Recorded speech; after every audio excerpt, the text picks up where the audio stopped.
Good morning students. तो आज से अपन शुरू करें ऐसे 402 जिसका नाम है audit considerations relating to an entity using service organisation. आप क्या कर रहे हो? सर्विस ऑर्गेनाइजेशन का यूज़ कर रहे हो। अब क्या होता है सर्विस ऑर्गेनाइजेशन, ये सब अपन समझेंगे। पर सबसे पहले आप इस स्टैंडर्ड को इंपॉर्टेंट मार्क कर लेना। सीए फाइनल के अंदर 90% चांसेस है कि आपको क्वेश्चन देखने को मिलेगा इस स्टैंडर्ड से, ठीक है। अदरवाइज क्या है, बाकी स्टैंडर्ड तो आपके सी इंटर में भी थे, सी ए फाइनल भी में भी है। तो अगर एग्जामिनर को क्वेश्चन बनाना होगा तो वो इससे जरूर बनाएगा, ये आपके सिर्फ सी ए फाइनल के अंदर दे रखा है। सबसे पहले अपन कंसेप्ट समझते हैं। सबसे पहले आपका काम क्या है, इसको इंपॉर्टेंट मार्क करना है। इसमें से जो मैं आपको बताऊंगा वो आपको इंपॉर्टेंट मार्क करना है और एग्जाम में एज इट इज याद करके जाना है, ठीक है। देखो, इसके अंदर चार वर्ड्स आपको पढ़ने पड़ेंगे। एक है यूजर ऑर्गेनाइजेशन, सर्विस ऑर्गेनाइजेशन क्या होता है, यूजर ऑडिटर क्या होता है, और एक अपने पास आएगा सर्विस ऑडिटर, ठीक है। ये चार टर्म्स सबसे पहले अपन को समझने पड़ेंगे। पार्टीज इन्वॉल्व अंडर ऐसे 402 आप बोल सकते हो। ये चार लोग इन्वॉल्व रहेंगे। देखो, यूजर ऑर्गेनाइजेशन क्या हो जाएगा, जिस भी कंपनी का फाइनेंशियल स्टेटमेंट का ऑडिट कर रहे हो, ठीक है। यानी कि आप फाइनेंशियल स्टेटमेंट्स का किसी कंपनी का ऑडिट कर रहे होंगे ना, तो उसी को अपन बोल देंगे यूजर ऑर्गेनाइजेशन। यूजर ऑडिटर जो फाइनेंशियल स्टेटमेंट्स का ऑडिट करेगा वो क्या हो जाएगा, यूजर ऑडिटर। ये दो वर्ड क्लियर आपको आ जाने चाहिए। हो सकता है मैं आपको बार बार रिपीट करूं क्योंकि ये स्टैंडर्ड इंपॉर्टेंट है। यूजर ऑर्गेनाइजेशन क्या हो गया, जिस का जिस कंपनी के फाइनेंशियल स्टेटमेंट्स का ऑडिट होने वाला है। यूजर ऑडिटर वो पर्सन जो ऑडिट करने वाला है इस कंपनी का, ठीक है। यहाँ तक कोई डाउट है तो बता सकते हो। अब एक्चुअली में होता क्या है, फॉर एग्जांपल अपन मान लेते हैं, देखो कोई सा भी बिजनेस है, अगर वो लार्ज स्केल पर बन जाता है तो उस पर आमतौर पे क्या होता है, सिर्फ वो अपने कोर पार्ट पर ही, जो उनका बिजनेस का कोर पार्ट है वो सिर्फ उसी पर ही फोकस करते हैं। बाकी काम वो क्या करते हैं, आउटसोर्स कर देते हैं किसी दूसरे सर्विस ऑर्गेनाइजेशन को अपन बोलते हैं। वो क्या करते हैं, बाकी अकाउंटिंग से रिलेटेड या फिर कोई सा भी काम वो क्या करते हैं, मतलब आप आपका बिजनेस फॉर एग्जांपल मान लो अच्छा खासा बढ़ गया है, ठीक है। मान लो 500 करोड़ तक का पहुंच गया। अब उसके बाद आप क्या करोगे, जो भी आपका बिजनेस का कोर पार्ट है आप क्या करोगे, सिर्फ उसी पर ही फोकस करना चाहोगे। अगर आपका क्लोथ ब्रांडिंग वगैरह इसका काम है तो सिर्फ आप उस पर ही फोकस करना चाहोगे, ज़्यादा से ज़्यादा टाइम आप उस पर ही डिवोट करोगे। अब अननेसेसरी अकाउंटिंग से रिलेटेड काम हो गया, पेरोल, लोगों को सैलरी वगैरह देने का, इस पर आप अननेसेसरी टाइम डिवोट नहीं करोगे। इसके लिए आप क्या कर सकते हो, अब ये सब आपको अकाउंटिंग वगैरह ऑडिट ये तो करवाना ही पड़ेगा, तो इसके लिए आप क्या कर सकते हो, अकाउंटिंग के लिए आप क्या कर सकते हो, इस सर्विस ऑर्गेनाइजेशन को दे सकते हो, उसके साथ बात कर सकते हो। वो क्या करेंगे, आपके बिहाफ पर आपका सारा अकाउंटिंग डेटा मेंटेन करेंगे, जर्नल एंट्रीज पास करेंगे, लेजर वगैरह, ट्रायल बैलेंस, फाइनेंशियल स्टेटमेंट्स बना के देंगे, ठीक है। फिर ऑडिटर क्या कर सकता है, डायरेक्टली ऑडिट कर सकता है। तो इसमें क्या होगा, आपका टाइम बचेगा। कहीं ना कहीं आप क्या करोगे, अपने बिजनेस का जो भी आपका कोर पार्ट है आप उस पर ज़्यादा फोकस कर पाओगे। फॉर एग्जांपल मेरा काम क्या है, सिर्फ अच्छे हाई क्वालिटी लेक्चर को रिकॉर्ड करना, सिर्फ मैं अपने कोर पार्ट पर ही फोकस करता हूँ। अब वापस से उसको लेक्चर को सर्वर पे अपलोड करना, वेबसाइट के ऑर्डर वगैरह देखना, उसके अंदर कोई बग वग है, हो सकता है कभी एरर वगैरह आ जाए, तो ये सब मेरा काम नहीं है। उसके लिए क्या कर रखा है, एक सर्विस ऑर्गेनाइजेशन है, एक ऐसी एंटिटी को हायर कर लो, वो क्या करेंगे, आपके बिहाफ पर सारा काम करेंगे, ठीक है। फॉर एग्जांपल आपके बिहाफ पर मार्केटिंग करेंगे लेक्चर का वगैरह, ठीक है। तो ये सारा काम करेंगे सर्विस ऑर्गेनाइजेशन वगैरह। तो लेक्चर क्या होते हैं, जैसे कि अब मैंने आपको बता दिया, लेक्चर तो मैंने रिकॉर्ड कर दिया, पर उसके बाद वो क्या होना चाहिए, प्रॉपर क्लाउड पर उस पर क्या होता है। अब जैसे आप देखते होंगे किसी भी फैकल्टी अगर आप लेक्चर खरीदते होंगे तो उसमें क्या फैसिलिटी, आप सिर्फ उसको एक बार देख सकते हो या दो बार देख सकते हो। उसमें क्या होता है, अब इसको कोई इंश्योर करना है तो आप वो लोग क्या करते हैं, सिर्फ वो अपने बिजनेस के कोर पार्ट पर फोकस करते हैं, उनका मेन काम है लेक्चर को रिकॉर्ड करना। अब बाकी काम के लिए वो क्या करते हैं, लेक्चर को सर्वर पर अपलोड करना, इस बात का इंश्योर करना कि कोई भी जना परचेज कर रहा है तो उसके पास इमीडिएटली सीरियल की चले जाना चाहिए। साथ ही साथ में वो 1.7 व्यूज़ या फिर 2 व्यूज़ है, उस अकॉर्डिंग ही वो देखे, उससे ज़्यादा कोई एक्सेस नहीं कर पाए लेक्चर का, कोई अनऑथराइज एक्सेस नहीं होना चाहिए। तो उसके लिए वो क्या करते हैं, एक एंटिटी को हायर करते हैं, जो कि आप बोल सकते हो सर्विस ऑर्गेनाइजेशन। वो ये सब मेन काम देखेंगे आपके बिहाफ पर। आपका काम है सिर्फ अपने बिजनेस का कोर पार्ट पर फोकस करना, आप ये बोल सकते हो, ठीक है।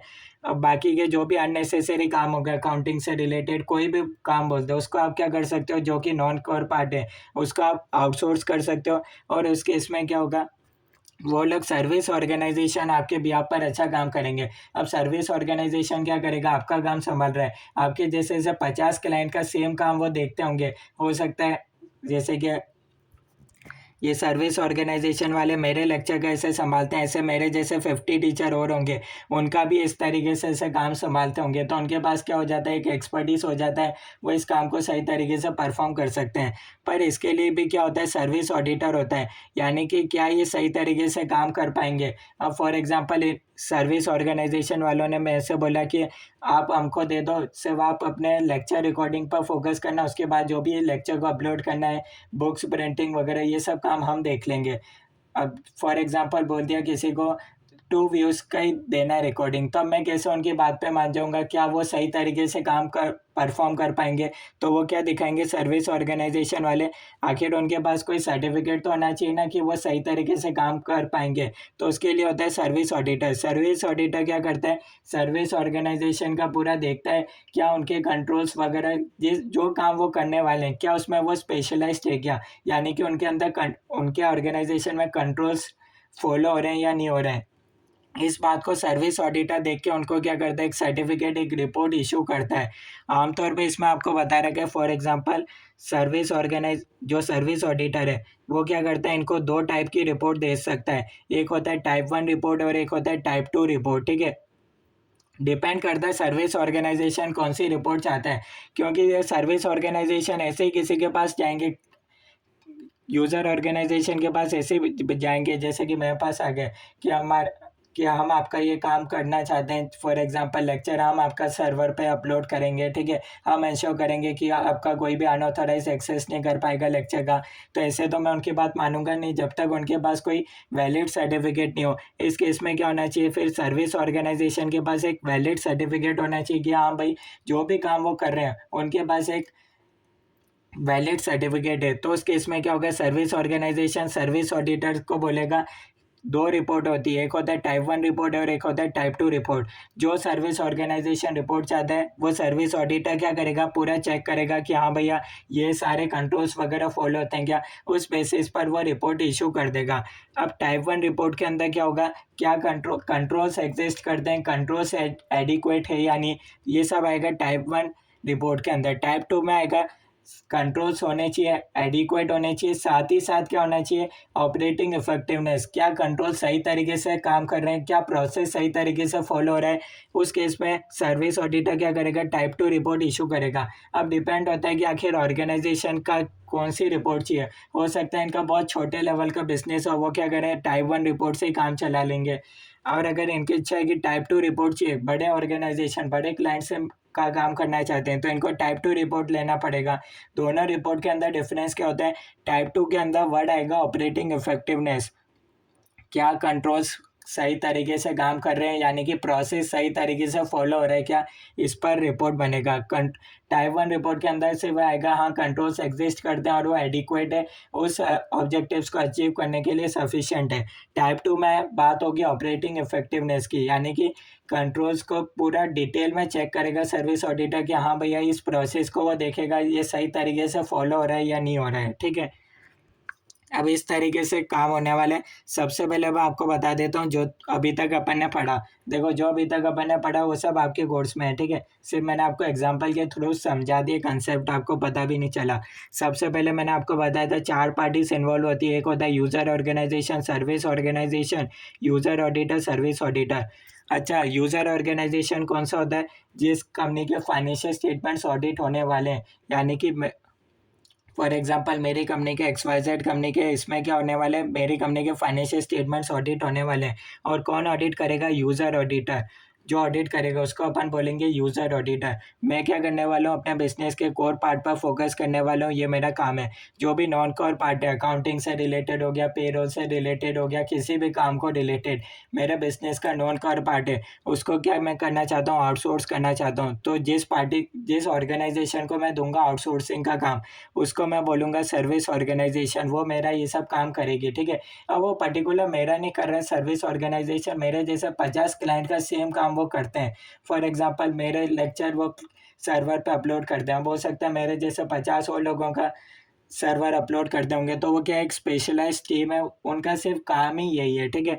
अब सर्विस ऑडिटर क्या करता है, अब ऐसे तो सर्विस ऑर्गेनाइजेशन किसी के पास जा नहीं सकता कि भैया मेरे को काम दे दो, कोई क्यों मानेगा, क्या, हाँ, कोई ऐसे ही क्यों मानेगा कि वो सही तरीके से काम कर पाएंगे। भाई अगर वो मेरे पास आए सर्विस ऑर्गेनाइजेशन वाले, तो मेरे को हो सकता है डाउट है कि कहीं वो मेरे लेक्चर लीक नहीं कर दें, ठीक है। तो उस केस में मैं उनसे क्या मांगूंगा, एक उनके पास सर्टिफिकेट होना चाहिए, रिपोर्ट होना चाहिए, टाइप 1 रिपोर्ट या टाइप 2 रिपोर्ट होना चाहिए, ठीक है। टाइप 2 ज़्यादा आप बोल सकते हो डिटेल्ड रिपोर्ट होता है, ठीक है। तो अब उनके, अब अगर उनके पास रिपोर्ट होगा तो वो शो कर सकते हैं कि हाँ भाई हमारे पास एश्योरेंस है, हम परफेक्ट काम करके दे सकते हैं, हमारे पास ये सर्टिफिकेट है। सर्विस ऑडिटर क्या करता है, ये इनको सर्टिफिकेट प्रोवाइड करता है, यानी कि आप बोल सकते हो टाइप 1 या टाइप 2 रिपोर्ट प्रोवाइड करता है। अब ये टाइप 1 टाइप 2 कौन सी रिपोर्ट चाहिए, ये इनकी मर्जी है। सर्विस ऑर्गेनाइजेशन क्या चाहते हैं सर्विस ऑडिटर से, ठीक है। वो चाहेंगे तो बोल सकते हैं ऑडिटर को टाइप 1 रिपोर्ट दे दो, वो ऑडिटर को बोल सकते हैं टाइप 2 रिपोर्ट दे दो। तो ऑडिटर क्या करेगा, सर्विस ऑडिटर डिटेल में चेकिंग करेगा कि हाँ भैया सारे उनके कंट्रोल्स वगैरह चेक है, उनका प्रोसेस एकदम सही है, उस बेसिस पे वो रिपोर्ट इशू कर देगा। यही बताया था, ये सेम आपको यहाँ बता रखा है, service auditor appointed to give assurance on controls of service organisation. इसके लिए स्पेसिफिक अश्योरेंस एंगेजमेंट भी बना हुआ है 3402, वहाँ आपको और अच्छे से समझ में आने वाले हैं। तो एक बेसिक ओवरव्यू आपको पता हो गया होगा कि आखिर ऐसे 402 में है क्या। अब बस पूरा ऐसे इसी के अराउंड चलेगा। सबसे पहले बता रखा understanding the service provided by service organisation to user organisation. अच्छा, ये स्टैंडर्ड किसके हिसाब से बनाया गया है, ये बनाया गया यूजर ऑडिटर के लिए। आखिर यूजर ऑडिटर का इसमें क्या रोल रहने वाला है भाई, वो तो XYZ कंपनी का ऑडिट करने वाला है ना। अब इसमें क्या हो रहा है, मेन काम तो नॉन कोर पार्ट तो उन्होंने क्या कर रखा है, आउटसोर्स कर रखा है। इस केस में यूजर ऑडिटर का क्या रोल रहेगा, कि आज से उसको XYZ कंपनी का चेकिंग करना है, क्या उसको जिस कंपनी को आउटसोर्स कर रखा है, फॉर एग्जाम्पल आप मान लो PQR को आउटसोर्स कर रखा है, ठीक है, सर्विस ऑर्गेनाइजेशन है, क्या यूजर ऑडिटर XYZ कंपनी का ही देखेगा, क्या उसको इस बारे में भी कोई चेकिंग वगैरह करना पड़ेगा, क्योंकि XYZ कंपनी के पूरे एंटायर फाइनेंशियल स्टेटमेंट्स पर उसको अपना ओपिनियन देना है। तो इस केस में यही बता रखा है, ऐसे इस अकॉर्डिंग बना हुआ है, ठीक है, यूजर ऑडिटर के पॉइंट ऑफ व्यू से बना हुआ है कि आखिर यूजर ऑडिटर का क्या रोल रहने वाला है। तो बस इसी के अराउंड बता रखा है, understanding the service provided by service organisation to user organisation. सबसे पहले तो ये समझना पड़ेगा, क्या सबसे पहले XYZ कंपनी में ऐसा कोई आउटसोर्स से रिलेटेड कोई काम है क्या, किसको समझना पड़ेगा, यूजर ऑडिटर को। अगर है तो उसका क्या नाम है, ये सब PQR फॉर एग्जांपल नाम है। अब उसको समझना पड़ेगा सबसे पहले कौन कौन सी सर्विसेज आउटसोर्स कर रखी है XYZ कंपनी ने। Auditor should obtain service contract और एग्रीमेंट्स। वो क्या कर सकते हैं, XYZ कंपनी से कॉन्ट्रैक्ट मांग सकते हैं कि आखिर आपने कौन कौन सी सर्विसेज आउटसोर्स कर रखी है। कई केस में एक से ज़्यादा भी आउटसोर्स हो सकती है, कई बार हो सकता है सिर्फ पेरोल आउटसोर्स कर रखा हो, कई बार हो सकता है पूरा अकाउंटिंग आउटसोर्स कर रखा हो। To understand the following, nature of services provided. आखिर ये कौन सी नेचर ऑफ सर्विस प्रोवाइड करते हैं, ये यूजर ऑडिटर को किससे पूछना पड़ेगा, XYZ कंपनी से, ठीक है, वहाँ के मैनेजमेंट से, कि आखिर आप कौन सी सर्विसेज का आउटसोर्स करते हो, ठीक है। बी पॉइंट बता रखा है, nature and materiality of transaction process sometimes amount involve may not be material but nature of transaction process में बी सिग्निफिकेंट। हो सकता है अब ये पूरा अकाउंटिंग आउटसोर्स कर रखा है XYZ कंपनी ने, ठीक है। तो अब इस केस में कई बार क्या हो सकता है, फॉर एग्जाम्पल इम्पेयरमेंट लॉस, अब मान लो 2 साल से इम्पेयरमेंट लॉस में जीरो है, तो इसका मतलब ये तो नहीं कि बाद में कुछ होने वाला नहीं है, ठीक है। अब इस केस में क्या है, nature and sometimes amount involve में नॉट बी मटेरियल। लास्ट 2 साल से फॉर एग्जांपल आप मान लो इम्पेयरमेंट लॉस का अमाउंट जीरो है, ठीक है, but nature of transaction process में भी सिग्निफिकेंट। अब ये क्या है, ट्रांजेक्शन तो कहीं ना कहीं इम्पेयरमेंट लॉस सिग्निफिकेंट मैटर है। फॉर एग्जाम्पल आप मान लो XYZ कंपनी ने क्या करा था, लॉयर से कंसल्टेंसी लिया था, 5,000 रुपये पे करें। अब इस केस में क्या है, अमाउंट या मटेरियल नहीं है, अमाउंट इन्वॉल्व में नॉट पे मटेरियल। XYZ कंपनी ने क्या करा, 5,000 रुपये लॉयर को दिया था, ठीक है, but nature of transaction process में भी सिग्निफिकेंट। अब सबसे बड़ा सवाल उठता है यूज़र ऑडिटर के लिए कि आखिर XYZ कंपनी ने लॉयर को 5,000 रुपये क्यों दिए। कहीं ऐसा तो नहीं कि नया पेंडिंग लिटिगेशन होने वाला है, ठीक है, यानी कि कोई नया केस होने वाला है XYZ कंपनी पर, किस रिगार्डिंग दिए थे, या 5,000 रुपये इम्पोर्टेंट नहीं है। सवाल ये उठता है कि आखिर ये दिए क्यों? भाई कुछ हुआ होगा तभी तो दिए होंगे। तो कहीं ना कहीं इसमें ये बता रखा है, ये समझना पड़ेगा। सी पॉइंट बता रखा है, degree of interaction between activities of service organisation and user entity. इसका क्या मतलब है? आखिर इनके बीच में इंटरेक्शन कितना होता है। देखो फॉर एग्जांपल, आपने क्या कर रखा है, एक छोटा सा काम आउटसोर्स कर रखा है पेरोल का, ठीक है, पूरा अकाउंटिंग नहीं दिया, अकाउंटिंग में से पेरोल का काम दे दिया। और वो क्या करते हैं, सर्विस ऑर्गेनाइजेशन, ठीक है, महीने के एंड में जो भी डेटा देते हैं यूजर ऑर्गेनाइजेशन वाले, वो उस बेसिस पर पेरोल का वो काम कर लेते हैं, पूरा उसका रिलेटेड अकाउंटिंग वगैरह कर लेते हैं, ठीक है। अब फॉर एग्जांपल मान लो इन्होंने क्या कर रखा, पेरोल नहीं करा, पूरा अकाउंटिंग जो भी था पूरा अकाउंटिंग से रिलेटेड जर्नल एंट्रीज वगैरह हर एक चीज़ का आउटसोर्स कर दिया। अब इस केस में क्या होगा, हर एक दिन इतने 200 ट्रांसेक्शन होंगे, फॉर एग्जांपल जितने भी ट्रांसेक्शन होंगे हर दिन होंगे। तो इस केस में ऑडिटर को देखना पड़ेगा कि कोई ट्रांसेक्शन छूट नहीं जाए, क्योंकि सबसे पहले ट्रांसेक्शन अकर का होगा, यूज़र ऑर्गेनाइजेशन में होगा। फिर हो सकता है एक पर्सन होगा जो कि क्या करता होगा, स्कैन कॉपी करके सर्विस ऑर्गेनाइजेशन को सेंड करता होगा, फिर सर्विस ऑर्गेनाइजेशन उसको अपने कंप्यूटर में रिकॉर्ड करके एंट्री पास करते होंगे, ठीक है। तो ये देखना पड़ेगा। देखो अगर ज़्यादा इंटरेक्शन होगा, ज़्यादा काम आउटसोर्स करेगा, तो उस केस में यूज़र ऑडिटर के लिए रिस्क भी कहीं ना कहीं बढ़ जाएगा, क्योंकि हो सकता है कोई ट्रांसेक्शन, सिग्निफिकेंट ट्रांसेक्शन छूट गया हो। तो डी पॉइंट बता रखा है, nature of relationship between user entity and service organisation. अब फॉर एग्जांपल मान लो सर्विस ऑर्गेनाइजेशन का पूरे सिटी के अंदर नंबर वन ब्रांड लगा हुआ है, कि वो एकदम नंबर वन ब्रांड है आउटसोर्स करने के लिए, उस काम के लिए। तो उस केस में ऑडिटर को कहीं ना कहीं रिस्क कम लगेगा। पर फॉर एग्जांपल मान लो नेचर ऑफ रिलेशनशिप बता रखा है, यानी कि यूज़र ऑर्गेनाइजेशन और सर्विस ऑर्गेनाइजेशन दोनों के बीच में एकदम प्रोफेशनल, आप बोल सकते हो रिलेशनशिप है, बोल सकते हैं एकदम प्रोफेशनल वे में होता है। सर्विस ऑर्गेनाइजेशन एकदम रेप्यूटेबल है, उसका मार्केट में बोल सकते हो इज्जत वगैरह है। तो उस केस में क्या होगा, ऑडिटर के लिए कहीं ना कहीं रिस्क कम हो जाएगा। तो ये सारी चीज़ें ऑडिटर को समझना पड़ेगा। नेचर ऑफ बिजनेस, कौन कौन सी सर्विस आउटसोर्स कर रखा है, कहीं ऐसा तो नहीं है कि कोई अमाउंट भले ही मटेरियल नहीं हो, बट हो सकता है नेचर ऑफ ट्रांजेक्शन जो प्रोसेस हुआ होगा वो सिग्निफिकेंट होगा, उस केस में भी ऑडिटर को समझना पड़ेगा। डिग्री ऑफ इंटरेक्शन, आखिर कितना इंटरेक्शन होता है, पर डे होता है या फिर एक महीने, हर एक महीने के एंड पे से वो एक काम को वो बोल देते हैं कि ये आउटसोर्स करना है, ठीक है। देखो ज़्यादा इंटरेक्शन होगा तो हो सकता है ज़्यादा रिस्क, अगर हो कोई ट्रांजेक्शन रह नहीं जाए। डी पॉइंट में बता रखा, अगर उनके बीच में एक प्रोफेशनल रिलेशनशिप होगा, हर काम एकदम प्रॉपर वे में होगा, तो उस केस में ऑडिटर के लिए रिस्क कम रहने वाला है। उसके बाद अपने पास थर्ड पॉइंट आता है type 1 and type 2 report. Type 1 में बता रखा है, service auditor will provide reasonable assurance. इस केस में सर्विस ऑडिटर बता रखा है, यानी कि सर्विस ऑर्गेनाइजेशन क्या करेगा।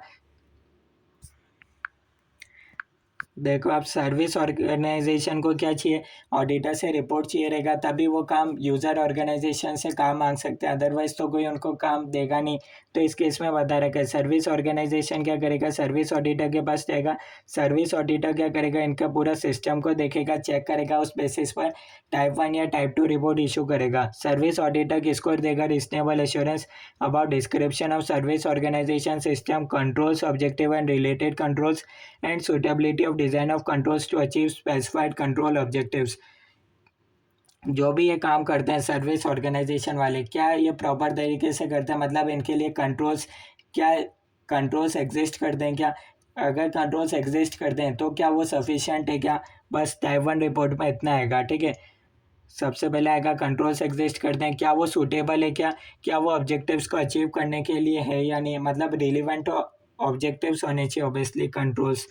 उसके बाद बता रखा है टाइप 2 रिपोर्ट। टाइप 2 रिपोर्ट में क्या होगा, एक तो टाइप 1 से रिलेटेड हर एक चीज़ देखेंगे, कंट्रोल होने चाहिए, एग्जिस्ट होने चाहिए, एडिक्वेट होने चाहिए, साथ ही साथ क्या होने चाहिए, ऑब्जेक्टिव्स को अचीव करने, मतलब रिलेटेड टू ऑब्जेक्टिव्स होने चाहिए। साथ ही साथ इधर क्या आएगा, operating effectiveness of these controls, control सही तरीके से काम करते हैं, यानी कि पूरा process wise service auditor check करेगा, एक प्रोसेस देख लेगा, कोई भी ट्रांजेक्शन हो गया फॉर एग्जांपल परचेज का, तो सर्विस ऑडिटर देखेगा क्या ये सिस्टम के अंदर एंट्री सही तरीके से पास होती है या नहीं होती है, या आएगा ऑपरेटिंग इफेक्टिवनेस के अंदर।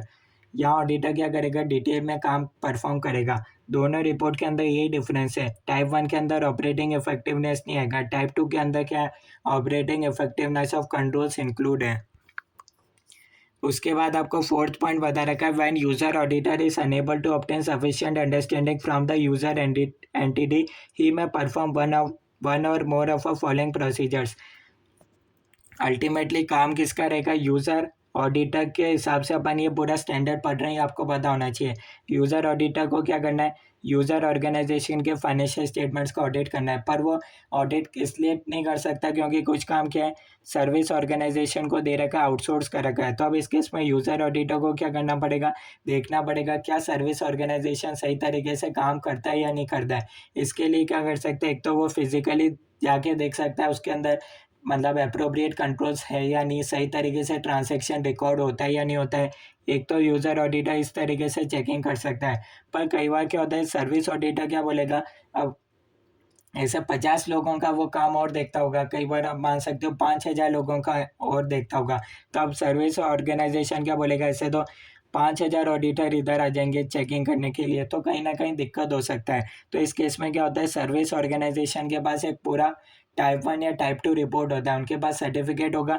यूज़र ऑडिटर क्या कर सकता है, या तो सर्टिफिकेट पर एक, या तो वो सर्टिफिकेट चेक कर सकता है। अगर उसको सर्टिफिकेट मतलब अगर उसको टाइप 1 या टाइप 2 रिपोर्ट पर भरोसा नहीं है तो उस केस में वो क्या कर सकता है, फिजिकल जाके कंट्रोल को चेक कर सकता है। और अगर उसको ये भी पसंद नहीं है तो वो क्या कर सकता है, मैनेजमेंट को बोल सकता है आप क्या करो, एक अलग से ऑडिटर हायर करो। वो क्या करेगा, स्पेशली कंट्रोल से रिलेटेड पूरा काम रिपोर्ट बना के देगा यूज़र ऑडिटर को।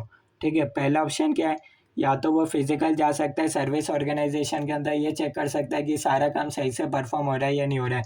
दूसरा ऑप्शन क्या है, वो इनका सर्विस ऑर्गेनाइजेशन का से टाइप 1 या टाइप 2 रिपोर्ट मांग सकता है। तीसरा ऑप्शन क्या है, तीसरा ऑप्शन है ये यूज़र ऑडिटर क्या कर सकता है, मैनेजमेंट को बोल सकता है आप क्या करो, एक अलग से ऑडिटर हायर करो। वो ये चेक करेगा कि सर्विस ऑर्गेनाइजेशन के कंट्रोल्स बराबर है या नहीं है। तो यहाँ 3 ऑप्शन रहते हैं यूज़र ऑडिटर के लिए। अल्टीमेटली अपन पढ़ रहे हैं यूज़र ऑडिटर के पॉइंट ऑफ व्यू से। अब अगर ऑडिटर को क्या लगता है, when user auditor is unable to obtain sufficient understanding from the user entity, he may perform one or more of a following procedures. सबसे पहले वो क्या कर सकता है, उसको सफिशिएंट अंडरस्टैंडिंग चाहिए यूज़र ऑडिटर को, तो क्या कर सकते हैं, एक तो रिपोर्ट मांग सकता है, टाइप 1 या टाइप 2 रिपोर्ट मांग सकता है। देखो ये सर्विस ऑर्गेनाइजेशन क्या करेगा, आमतौर पर देखो प्राइमरी रेस्पॉन्सिबिलिटी किसका होता है, मैनेजमेंट एंड TCWG का होता है कि वो अपना जो भी काम आउटसोर्स कर रहे हैं, जिस भी पार्टी को आउटसोर्स कर रहे हैं, वो क्या होना चाहिए, एक रिलायबल होना चाहिए, यानी कि उनके पास एक वैलिड सर्टिफिकेट होना चाहिए। प्राइमरी रेस्पॉन्सिबिलिटी तो उनका ही है क्योंकि उनका बिजनेस है, उनका काम है कि डे टू डे एक्टिविटीज़ को मैनेज करना। तो प्राइमरी रेस्पॉन्सिबिलिटी हमेशा किसका रहेगा, मैनेजमेंट का। मैनेजमेंट को ये चेक करना है जिस भी ऑर्गेनाइजेशन को उन्होंने आउटसोर्स दिया, सर्विस ऑर्गेनाइजेशन, उनके पास वैलिड रिपोर्ट होना चाहिए, टाइप 1 या टाइप 2 रिपोर्ट होना चाहिए। ठीक है, अदरवाइज अगर उनके पास नहीं है तो उनको काम देना ही नहीं है, दूसरी एंटिटी को देना चाहिए। प्राइमरी किसका काम है, मैनेजमेंट का। ऑडिटर का काम इसको चेक करना है। ठीक है, तो ऑडिटर ये चेक नहीं कर रहा, सबसे पहले मैनेजमेंट का ये काम होता है। ठीक है, तो ऑडिटर क्या कर सकता है, सबसे पहले ऑब्टेन कर सकता है टाइप 1 या टाइप 2 रिपोर्ट। अब ऑब्वियसली जब यूज़र ऑर्गेनाइजेशन ने काम आउटसोर्स करा होगा तो सर्विस ऑर्गेनाइजेशन से एक सर्टिफिकेट तो मांगा ही होगा, इनकी एक कॉपी कहाँ होगी, यूज़र ऑर्गेनाइजेशन के पास होगी। तो ऑडिटर क्या कर सकता है, यूज़र ऑर्गेनाइजेशन से मांग सकता है टाइप 1 या टाइप 2 रिपोर्ट, उसकी चेक कर सकता है कि उन्होंने जब भी काम आउटसोर्स करा तो टाइप 1 या टाइप 2 रिपोर्ट लिया या नहीं लिया। B contacting the service organisation through user entity to obtain specific information. Second point में बता रहा कि अगर ऑडिटर को ये टाइप 1 या टाइप 2 रिपोर्ट नहीं देखना है या फिर हो सकता है अवेलेबल नहीं हो, तो इस केस में ऑडिटर क्या कर सकता है, सर्विस ऑर्गेनाइजेशन से कांटेक्ट कर सकता है। सी पॉइंट बता रहा है कांटेक्ट करने के बाद वो खुद विजिट कर सकता है यूज़र ऑडिटर। डी पॉइंट बता रखा है यूजिंग अनदर ऑडिटर, और अगर ऑडिटर को ये भी नहीं करना तो वो क्या कर सकता है, मैनेजमेंट को बोल सकता है एक अलग से ऑडिटर हायर करो। वो क्या करेगा, सिर्फ कंट्रोल से रिलेटेड रिपोर्ट बना के देगा। उसके बाद अपने पास आता है फिफ्थ पॉइंट आता है audit procedures to be kept in mind while using type 1 और टाइप 2 रिपोर्ट। अब आखिर ऑडिटर को क्या ध्यान में रखना है? सबसे पहले in determining the sufficient and appropriate audit evidence, auditor को क्या चाहिए? Sufficient and appropriate audit evidence चाहिए कि यूजर ऑर्गेनाइजेशन ने जो भी काम आउटसोर्स करा है सर्विस ऑर्गेनाइजेशन को, वो क्या होने चाहिए? सर्विस ऑर्गेनाइजेशन के क्या होना चाहिए? एक प्रोफेशनल कॉम्पिटेंस, उनके पास प्रॉपर रिपोर्ट होना चाहिए, टाइप 1 या टाइप 2 रिपोर्ट, यानी कि वो प्रॉपरली क्वालिफाइड पर्सन होने चाहिए उस केस में, ठीक है। अगर सर्विस ऑर्गेनाइजेशन के अगर आईसीआई के अगर ये क्या है, आईसीआई का मेंबर है, ठीक है, तो इस केस में उनका ये क्वालिफिकेशन वगैरह चेक नहीं करना पड़ेगा, ठीक है। अल्टीमेटली क्या करता है, सर्विस ऑडिटर चेक करता है, पर ये भी तो देखना पड़ेगा जिस पर्सन ने ऑडिट करा क्या वो प्रोफेशनल कॉम्पिटेंस है या नहीं, क्या उसने as per adequacy of standard को फॉलो करा है रिपोर्ट के अंदर या नहीं करा है। इस केस में ऑडिटर क्या कर सकता है, पूरा रिपोर्ट पढ़ सकता है जो भी सर्विस ऑर्गेनाइजेशन का है। सेकेंड पॉइंट में बता रखा है evaluate description and design of controls at service organisation. Second point में बता रखा है जो भी वही टाइप 1 रिपोर्ट के बारे में बता रखा है, description and design of controls. Third point बता रखा है evaluate sufficiency and appropriateness of evidence, फिर उस केस में वो देख सकता है। फोर्थ पॉइंट बता रखा है determine whether complementary user entity controls are relevant to user entity. Complementary user entity, तो कॉम्प्लीमेंट्री यूजर एंटिटी कंट्रोल्स क्या होते हैं? फॉर एग्जांपल आपने आउटसोर्स तो कर दिया सर्विस ऑर्गेनाइजेशन को, सर्विस ऑर्गेनाइजेशन क्या करेगा, पेरोल से रिलेटेड सारा काम रिपोर्ट कर देगा, यानी कि रिपोर्टिंग करेगा, और लास्ट में वो क्या कर देगा, जो भी पेमेंट वगैरह करना है एम्प्लॉयज़ को वो सब कर देगा। पर बिफोर डूइंग एनी पेमेंट उसको क्या करना पड़ेगा, एक जब भी वो पूरा रिपोर्ट फाइनलाइज करता है, ठीक है, देखो यूज़र ऑर्गेनाइजेशन के यहाँ से तो सारा मास्टर डेटा चले जाएगा कि इतने एम्प्लॉयज़ ज्वाइन हुए थे इस साल, इतना, और ये इतना है उनका सैलरी वगैरह, सारा मास्टर डेटा कहाँ से यहाँ से चला जाएगा, यूज़र ऑर्गेनाइजेशन से सर्विस ऑर्गेनाइजेशन। सर्विस ऑर्गेनाइजेशन पूरा प्रॉपर अकाउंटिंग करके रिपोर्ट वगैरह बनाएंगे किस एम्प्लॉय का कितना बनता है, ठीक है।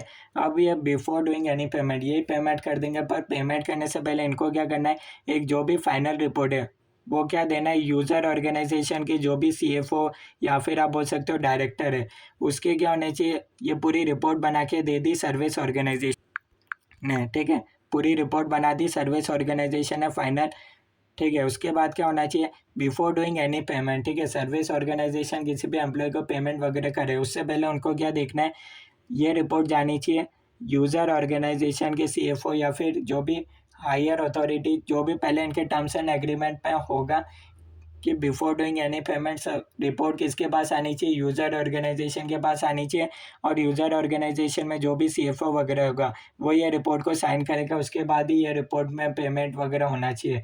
तो कहीं ना कहीं कॉम्प्लीमेंट्री यूज़र एंटिटी कंट्रोल्स होना चाहिए। शॉर्ट में बता रखा है जो भी सर्विस ऑर्गेनाइजेशन का फाइनल रिपोर्ट है उसको कहीं ना कहीं आपका यूज़र ऑर्गेनाइजेशन का टीसीडब्ल्यूजी उसको रिव्यू करने वाला पर्सन होना चाहिए। कहीं ऐसा नहीं होना चाहिए सर्विस ऑर्गेनाइजेशन ने फाइनल रिपोर्ट बना दी, उसको कोई भी मैनेजमेंट और टीसीडब्ल्यूजी कोई भी चेक नहीं कर रहा, ऐसा नहीं होना चाहिए। जब भी फाइनल रिपोर्ट बन गई उसके बाद क्या होना चाहिए, मैनेजमेंट या टीसीडब्ल्यूजी एक अप्रोप्रिएट पर्सन उसको क्या करना चाहिए, साइन करना चाहिए उस रिपोर्ट को, उसके बाद ही वो फाइनलाइज होना चाहिए। तो ये होता है कॉम्प्लीमेंट्री यूज़र एंटिटी कंट्रोल्स, यानी कि रिव्यू करने वाला कोई पर्सन होना चाहिए सर्विस ऑर्गेनाइजेशन के काम को। लास्ट में पूरी रिपोर्ट बन गई, अब उसके बाद कोई तो चेक कर लेगा कि हाँ ये सही है, ठीक है, साइन होने जरूरी है। फिफ्थ पीरियड बता रखा है time period covered by test of controls. अब ऑब्वियसली सर्विस ऑडिटर ने क्या करा होगा, टाइप 1 या टाइप 2 रिपोर्ट दिया होगा किसको, सर्विस ऑर्गेनाइजेशन को। तब इस केस में यूज़र ऑडिटर को क्या देखना है, जो सर्विस ऑर्गेनाइजेशन के पास टाइप 1 या टाइप 2 रिपोर्ट है आखिर वो कब का है, कोई टाइम पीरियड होगा ना उसमें कि फॉर एग्जांपल 5 साल पहले का रिपोर्ट है, तब इस केस में क्या होगा, और यूज़र ऑडिटर बोलेगा इतना पुराना रिपोर्ट नहीं चलेगा, उस केस में वो क्या कर सकता है, फिजिकल विजिट करके कंट्रोल चेक कर सकता है। तो ये देखना है कहीं ना कहीं उनका जो रिपोर्ट है सर्विस ऑर्गेनाइजेशन को वो अप्रोप्रिएट होना चाहिए, अप्रोप्रिएट टाइम पीरियड को कवर करते हुए होना चाहिए, ज़्यादा भी नहीं होना चाहिए, हो सकता है 10 साल पुराना है, फिर उसके बाद हो सकता है सर्विस ऑर्गेनाइजेशन में लास्ट 10 ईयर्स में कई बदलाव आ गए होंगे, तो ऐसा भी नहीं होना चाहिए। इस पॉइंट को भी कवर करना है। उसके बाद लास्ट पॉइंट आपको बता रखा है इम्पैक्ट ऑन ऑडिट रिपोर्ट, और इसका यूज़र ऑडिटर के रिपोर्ट पर क्या इम्पैक्ट आने वाला है। Generally user auditor shall not refer to the work of service auditor in his audit report in case of unmodified opinion. Generally user auditor को जो भी सर्विस ऑडिटर का उसने काम चेक करा, टाइप 1 टाइप 2 रिपोर्ट चेक करे, ऐसा कुछ नहीं आना चाहिए। नॉर्मल वो अपने डॉक्यूमेंटेशन में लिख सकता है यूज़र ऑडिटर, अपने ऑडिट रिपोर्ट में देने की ज़रूरत नहीं है कि उसने सर्विस ऑडिटर की टाइप 1 टाइप 2 रिपोर्ट का चेकिंग करा। इन केस ऑफ अनमॉडिफाइड ओपिनियन, अगर क्लीन ओपिनियन आ रहा है तो देने की ज़रूरत नहीं है, अनलेस रिक्वायर्ड बाय लॉस और रेगुलेशंस। अगर आपको कोई लॉ बोलता है कि आना चाहिए फिर आना चाहिए। However, if the work of service auditor is relevant to understand users auditor modified opinion, इसमें बता रखा है यूज़र ऑडिटर क्या कर रहा है, मॉडिफाइड ओपिनियन दे रहा है। क्यों? क्योंकि उसने जब भी सर्विस ऑर्गेनाइजेशन का चेक करा, उसके पास या तो पूरे कंट्रोल से या तो टाइप 1 टाइप 2 रिपोर्ट अप्रोप्रिएट नहीं होंगे, या फिर हो सकता है 10 साल पुराने हो। तो इस केस में क्या होगा, यूज़र ऑडिटर को कहीं ना कहीं आप बोल सकते हो कॉन्फिडेंस नहीं आ रहा कि इसके अंदर सब सही है, या फिर यूज़र ऑडिटर को लग रहा है सर्विस ऑर्गेनाइजेशन के कंट्रोल से वीक है।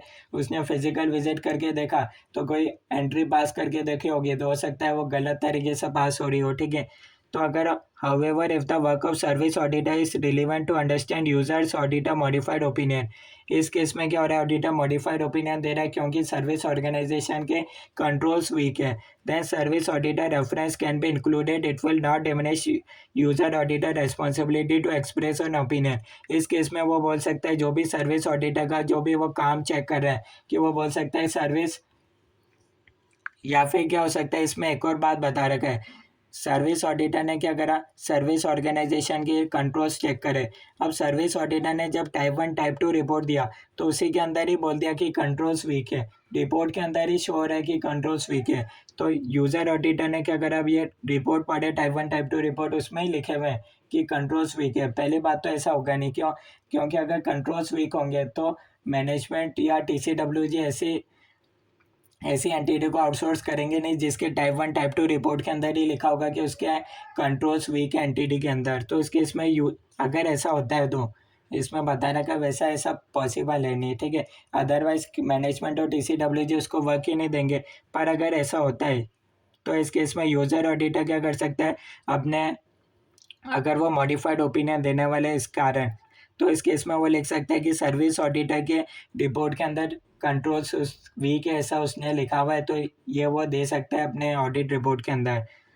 अब क्या हो रहा है, सर्विस ऑडिटर क्या कर रहा है, उसने सर्विस ऑर्गेनाइजेशन के चेक करे कंट्रोल्स, फिर उसने क्या करा, टाइप 1 या टाइप 2 रिपोर्ट इशू करे। उसके अंदर सर्विस ऑडिटर ने बोल दिया कि सर्विस ऑर्गेनाइजेशन के कंट्रोल्स वीक है। तो इस केस में क्या हो रहा है, यूज़र ऑडिटर भी इसका रेफरेंस दे सकता है कि वो मॉडिफाइड ओपिनियन दे रहा है। ऑब्वियसली जब कंट्रोल से वीक है तो यूज़र ऑडिटर को डिटेल में चेकिंग करने की ज़रूरत ही नहीं है, साफ रिपोर्ट के अंदर ही लिखा हुआ है कंट्रोल्स वीक है।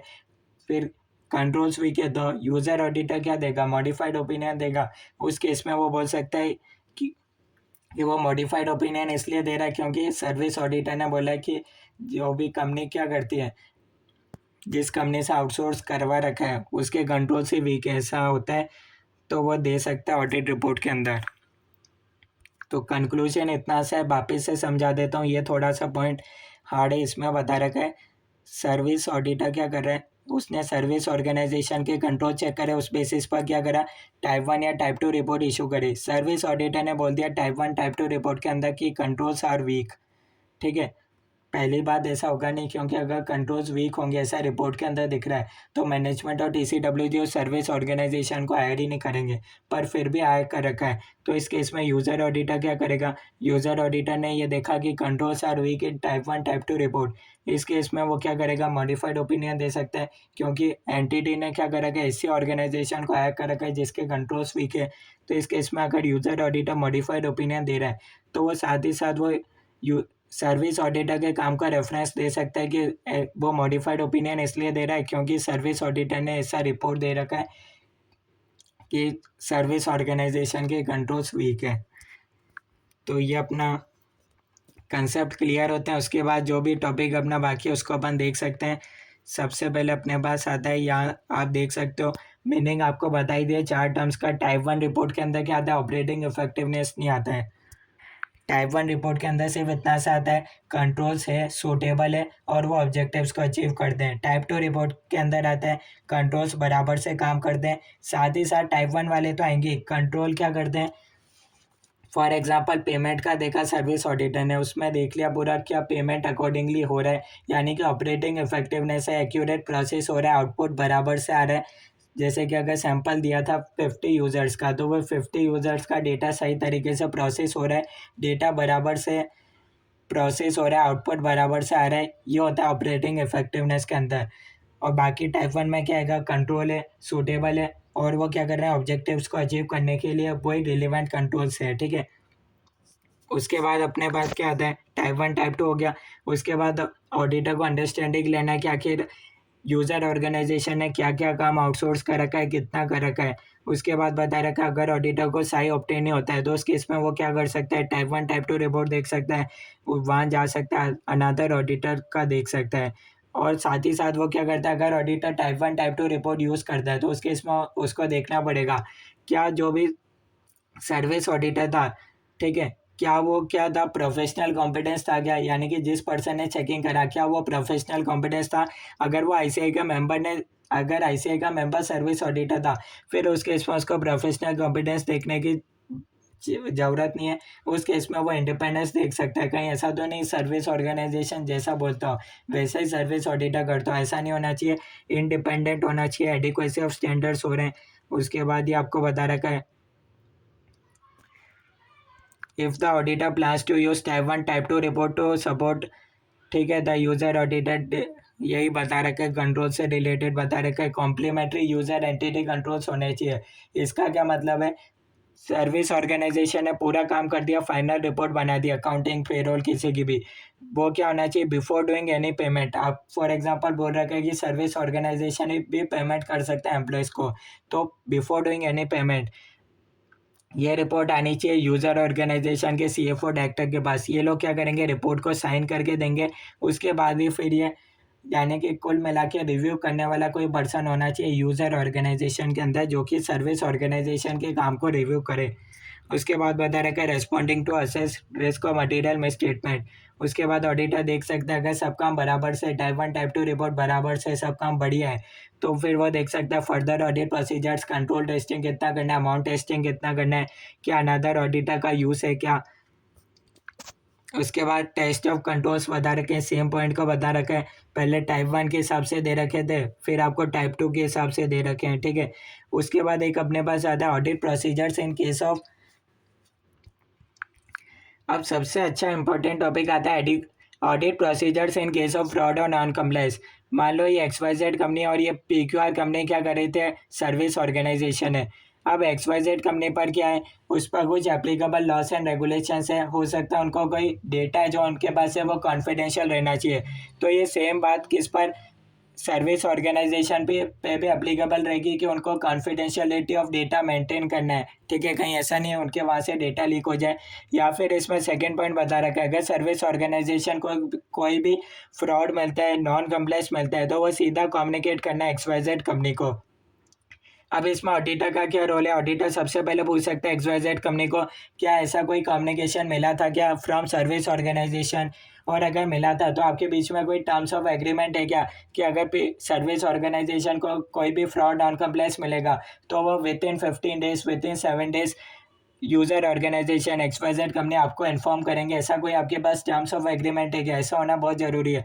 अदरवाइज PQR कंपनी को क्या मिलेगा, आपके डेटा के अंदर कोई भी फ्रॉड मिलेगा, कोई नॉन कंप्लायंस मिलेगा, तो हो सकता है वो किसी को बताए नहीं, ऐसा नहीं होना चाहिए। उनको टर्म्स ऑफ एग्रीमेंट में लिखना चाहिए अगर कोई भी fraud non compliance service organisation को मिलता है तो within a reasonable time वो किसको बताएंगे, यूज़र ऑर्गेनाइजेशन को बताएंगे। अब इसमें ऑडिटर का क्या रोल है, सबसे पहले वो यूज़र ऑर्गेनाइजेशन से पूछ सकता है कि आपको कोई ऐसा कम्युनिकेशन मिला था क्या, और अगर नहीं मिला तो वो पूछ सकता है, तो वो रिटर्न रिप्रेजेंटेशन मांग सकता है मैनेजमेंट से कि एक तो कोई कम्युनिकेशन नहीं मिला, और अगर कम्युनिकेशन मिला तो आखिर कौन से फ्रॉड थे, ये सब उन्होंने ऑडिटर को डिस्क्लोज कर दिए। क्योंकि सेम बात किस पर अप्लाई होता है, सर्विस ऑर्गेनाइजेशन पे भी अप्लाई होता है, ठीक है। उसके बाद बता रखा है रिपोर्टिंग ऑफ यूज़र ऑडिटर, ये ऑलरेडी अपने नोट्स में से कवर है। तो इसके अंदर सबसे इम्पॉर्टेंट हो गया ऐसे 402 के अंदर type one type two report. इसके अंदर क्या है, टाइप टू रिपोर्ट में आपको ध्यान रखना है कैसे आइडेंटिफाई करोगे, through operating effectiveness. Operating effectiveness क्या हो गया, क्या कंट्रोल वाक्य में फॉलो होते हैं या नहीं होते हैं, ठीक है। उसके बाद अपने पास एक लास्ट पॉइंट आता है, a service organization services are a part of user entity financial of a user entity information system including related business process relevant to. उसके बाद आपको एक लाइन दे रखा है, service organization services are a part of user entities information system. तो ये इसमें बता रखा है, जब भी अब अगर आप सर्विस ऑर्गेनाइजेशन का यूज़ करते हो तो उसमें आपको बता रखा है ऑडिटर के लिए कब वो रिलेवेंट रहेंगे। If they relevant to financial reporting, if the services affect any of a following. पहला पॉइंट बता रखा है, the class of transaction in the user entities operations. For example हो गया जो भी कंप्लाइंसेस हो गया, पेरोल हो गया, data significant to user entity financial statements, तो उस केस में वो ऑडिटर के लिए रिलीवेंट होगा।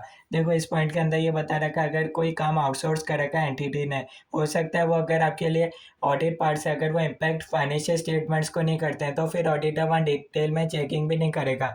तो इसमें बता रखा है कुछ जनरल पॉइंट्स बता रखे हैं, अगर वो यूज़र एंटिटी ऑपरेशन से रिलेटेड है तो ही ऑडिटर को चेक करने की ज़रूरत है सर्विस ऑर्गेनाइजेशन की सर्विसेज को।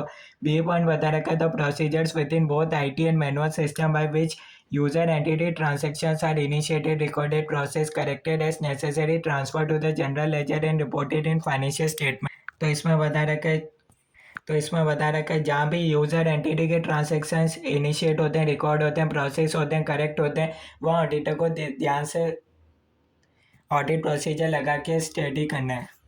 मतलब ऑडिटर को देखना है क्या ये ट्रांजैक्शन सही तरीके से प्रोसेस हो रहे हैं या नहीं हो रहे हैं।